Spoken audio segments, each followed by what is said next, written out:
ये सोची समझी रणनीति के तहत वेल प्लान्ड हुआ है और वहां के भाईचारे को गोली मारने का काम हुआ है। लेकिन पुलिस प्रशासन ने बैरिकेड लगा दिया ताकि लोग नमाज न पढ़ सकें। उसके बाद भी लोगों ने संयम बरतते हुए नमाज अदा की और किसी प्रकार का विरोध प्रदर्शन नहीं किया। और पुलिस अधीक्षक संभल ने कोई सुनवाई नहीं की और तानाशाही दिखाते हुए सुबह के वक्त से पहले शाही जामा मस्जिद आ गए। शाही जामा मस्जिद कमेटी और मुस्लिम समाज के लोगों ने फिर भी धैर्य रखा और दौर की संविधान के खिलाफ और गैर कानूनी घटना को अंजाम न दिया जा सके। संभल हिंसा की संसद में गूंज थमने का नाम नहीं ले रही। इसी बीच अखिलेश यादव ने संभल हिंसा पर बोलते हुए बीजेपी को आईना दिखाया और संभल में होने वाली घटनाओं का जिम्मेदार बीजेपी को बताया। तो चलिए सुनते हैं क्या कहा अखिलेश यादव ने। उससे पहले वीडियो को लाइक और चैनल को सब्सक्राइब कर लें।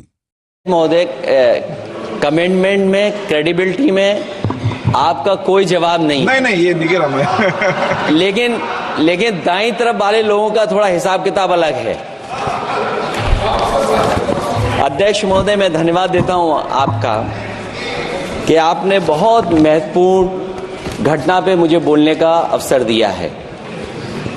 संभल जो इसलिए जाना जाता था कि भाईचारे के साथ वहां रहते हैं लोग, वहां अभी से नहीं, सदियों पुराना भाईचारा हजारों साल से इसी तरह रहते आए हैं। लेकिन अचानक ये जो घटना हुई है, ये सोची समझी रणनीति के तहत वेल प्लान्ड हुआ है और वहां के भाईचारे को गोली मारने का काम हुआ है। जो घटना हुई है वो सोची समझी साजिश है।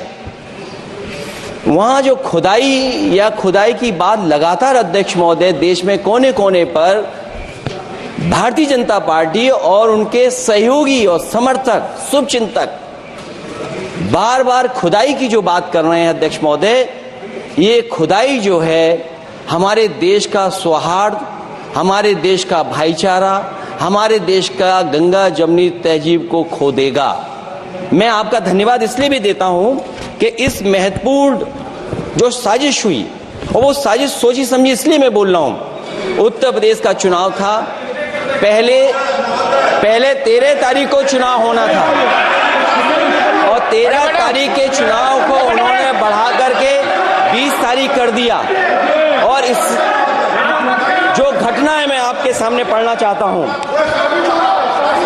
अध्यक्ष महोदय, ये यात्रा रुकी क्यों नहीं है? यात्रा ले जाओ दूसरी तरफ। अध्यक्ष महोदय, संभल की शाही जामा मस्जिद के खिलाफ 19/11/2024 को सिविल जज सीनियर डिवीजन छंदौसी संभल में एक याचिका डाली गई। कोर्ट ने दूसरे पक्ष को, अध्यक्ष महोदय सुनिए, ये सुनना चाहिए, हम यूं ही नहीं कहते थे। संक्षिप्त में बोले। अध्यक्ष महोदय, हम यूं ही नहीं कहते थे कि संविधान ये मानती नहीं सरकार। हम यूं ही नहीं कहते थे कि संविधान नहीं मानती। जब प्लेसेस ऑफ वर्शिप एक्ट है, प्लेसेस ऑफ वर्शिप एक्ट है, हम बनते तो बहुत कुछ हैं।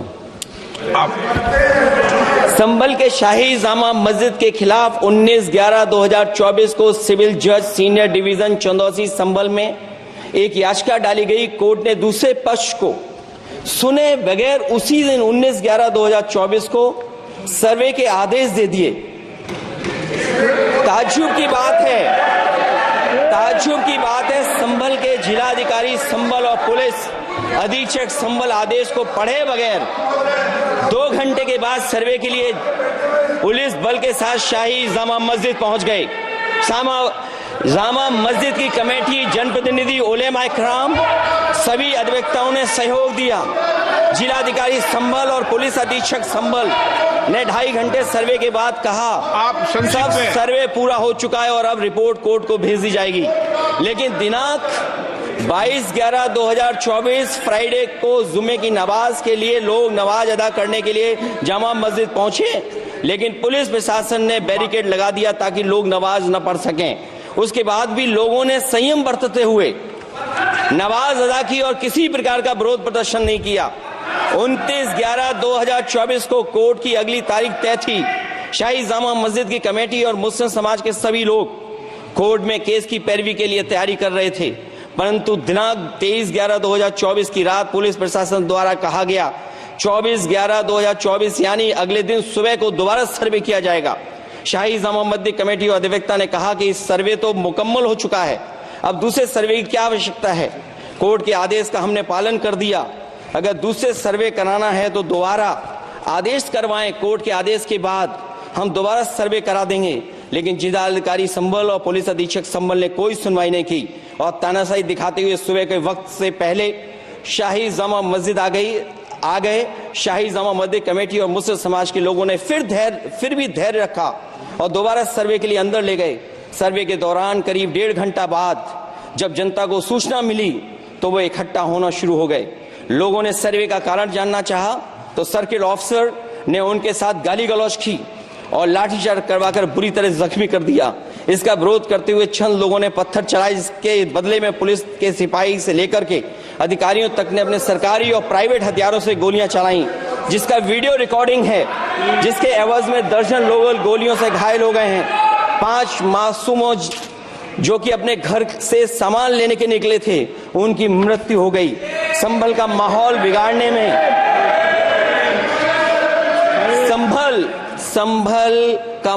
बिगाड़ने में याचिका दायर करने वाले लोगों के साथ पुलिस और प्रशासन के लोग जिम्मेदार हैं। इनको निलंबित किया जाना चाहिए और हत्या का मुकदमा चलाया जाना चाहिए, जिससे कि लोगों को इंसाफ मिल सके और आने वाले समय में कोई इस प्रकार की संविधान के खिलाफ और गैर कानूनी घटना को अंजाम न दिया जा सके।